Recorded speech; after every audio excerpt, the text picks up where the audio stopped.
space here. Okay.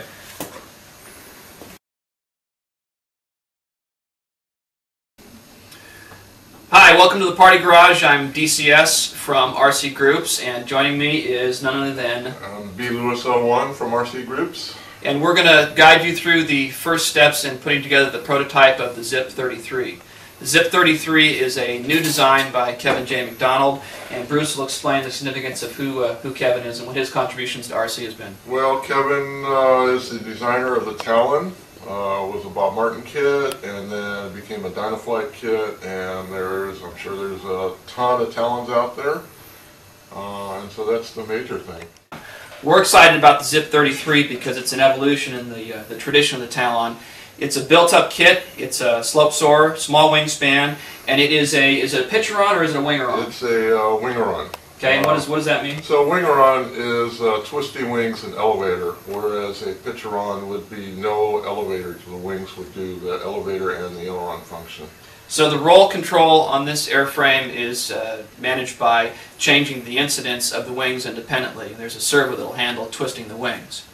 We've just laid out the kit pieces, and there's a lot of pieces, which is impressive. The thing that struck me, Bruce, is the material that this kit is primarily made out of. Yeah, it's almost all plywood. The only balsa is the elevator, which is good, or the tail rather, for weight, obviously. But everything else is thin, very thin. Very thin ply. I mean, even the wing skins, top and bottom. All the hardware is a little thicker ply. Was that about 1/16 or so? Knowing Kevin, I'm sure it's metric. And then this is the nose cone, which is also ply. So it's got a slip-on nose cone made out of ply.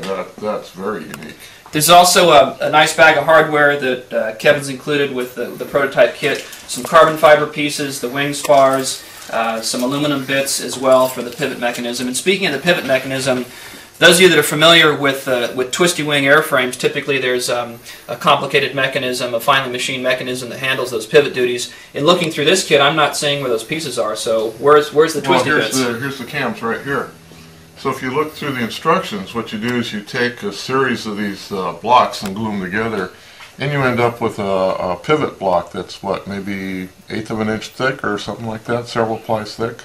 And while we're in that section, Kevin's included some unique things. This component here is a right angle gauge for aligning the parts, and this component here is a gauge for setting up the V-tail, the correct angle on the V-tail. So a lot of thought put into this kit, and we're really excited about putting it together. So at this point, Bruce, I think you and I are going to get out some knives and start cutting out this beautiful laser cut kit. So we'll be back in a second with narration throughout the build process.